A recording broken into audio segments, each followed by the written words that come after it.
ఏంట్రా సంగతులు? ఏమున్నాయిరా? ఏంట్రా పీకే పార్టీ పెట్టి ఏం చేద్దామనిరా? జనానికి సేవ చేద్దామని పార్టీ పెట్టారు. సేవ పిచ్చివాడ. ఈ రోజుల్లో రాజకీయాలంటే ఎంత సంపాదించాను, ఎంత వెనకేసాను, ఎన్ని స్కాములు చేశాను, 2 తరాలు తిని తరగని ఆస్తి సంపాదించిన లెక్కలేసుకునే రోజులు రా ఇవి. సేవ తొక్క వీళ్ళు చేసేది. ఇంకా పీకే వచ్చి పీకేదేంద్రా?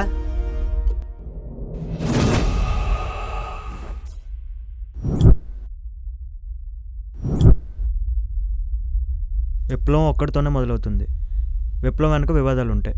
మనుషులలో ఓపిక నశించినప్పుడే విప్లవాలు పుట్టుకొస్తాయి. అంటరానితనం, అణిచివేత, ఆత్మహత్యలు ఇవన్నీ చూసినప్పుడు మనలోనే ఒక వ్యక్తి బయటకు వస్తాడు.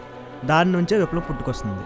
మేమున్నది మానవతావాది వెనుక, మేమున్నది ఒక నిస్వార్థపరుడి వెనుక, మేమున్నది ఒక పోరాట యోధుడి వెనుక, మేమున్నది ఎన్ని అవమానాలు, ఆటంకాలు ఎదురైనా ధైర్యంగా ఎదుర్కొనే ఆలోచన పరుడి వెనుక. ఎన్నో గొప్ప లక్షణాలు ఉన్నా నీవంటే మేము. నువ్వే మా ధైర్యం, నువ్వే మా ఆయుధం, నువ్వే మా నమ్మకం, నువ్వే మా భరోసా, నువ్వే మా భవిష్యత్తుని గర్వంగా చెప్పుకోగల మా నాయకుడు పవర్ స్టార్ పవన్ కళ్యాణ్. రేయ్, పేకల్లోతు కూరుకుపోయిన ప్రజాస్వామ్యాన్ని పైకి తీసుకురావడానికి, జనంలా బ్రతకడానికి, బ్రతికించడానికి జనం నుండి పుట్టిందేరా ఈ జనసేన. నిస్వార్థం, నిరంకుశ పాలన, నిశ్చలమైన నిర్ణయాలు, ఇదేరా ఓ నిరుద్యోగి ఆవేదన. వయసు మళ్ళిన ప్రతి ఒక్కరికి ప్రతిఫలం రావాలన్నా పవన్ రావాలి. ఆర్భాటాలు, అధికారాలు ఆశించే వాడికే కానీ ఆత్మాభిమానం ఉన్నవాడికి కాదు. అంటే ఏంట్రా, పవన్ కళ్యాణ్ ఏ ఆశించిన వాడా?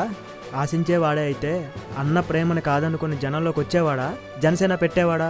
ఆకలినైనా మరువు గాని ఆత్మాభిమానాన్ని వదులుకోవద్దని చెప్పే ఓ పొట్టి శ్రీరాముల్లా, ఓర్పుతో ఉంటే జీవితంలో ఎలాంటి ఒడిదుడుకుల్ని ఎలా ఎదుర్కోవాలని చెప్పే ఓ వివేకానందలా ప్రయత్నిస్తే ప్రతిఫలం రాకపోవచ్చు కానీ ఓ 10 మంది జీవితాలు 10 కాలాల పాటు పదిలంగా ఉండే భరోసానైతే ఇస్తా.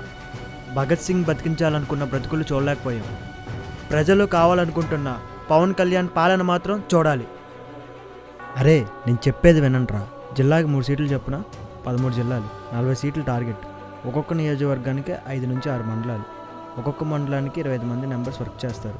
40 నియోజకవర్గాలు ఇంటూ 6 మండలాలు, టోటల్ 240 మండలాలు. 240 మండలాలు ఇంటూ 25 మంది మెంబర్స్, టోటల్ 6000 మెంబర్స్ మన ఆర్గనైజేషన్కి వర్క్ చేస్తున్నారు. మన ఆర్గనైజేషన్ పేరు పీకేవీవీటీటీ. పీకేవీవీటీటీ అంటే పవన్ కళ్యాణ్ని విమర్శిస్తే వాళ్ళ తాట తీయడమే ఈ ఆర్గనైజేషన్ పని.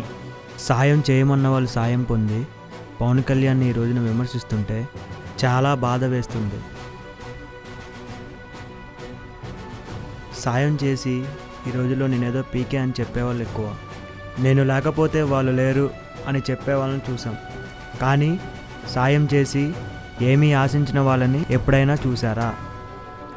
100 సంవత్సరాలకొక్కడు, యుగానికొక్కడు. చూడండి మన పవన్ కళ్యాణ్ అన్న.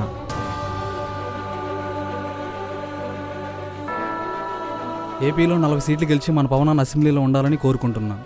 ఏ పార్టీకి మద్దతు ఇవ్వకుండా, ప్రజల సమస్యలను సంవత్సరాల పాటు సాగదీయకుండా సామర్థ్యవంతంగా అసెంబ్లీలో మాట్లాడతాడని కోరుకుంటున్నాను. త్రేతాయుగంలో రాముడి రాజ్యపాలన, కలియుగంలో పవనుడి ప్రజాపాలన. సిస్టమ్ మారాలి అంటే ఎలా మారుతుంది? ఒక్క ఓటు నీ తలరాతని మారుస్తుంది. ఒక్క ఓటు ఈ వ్యవస్థని మారుస్తుంది. ఆలోచించండి. భావితరాల భవిష్యత్తు కోసం ఆలోచించి ఓటు వేయండి. జై హింద్.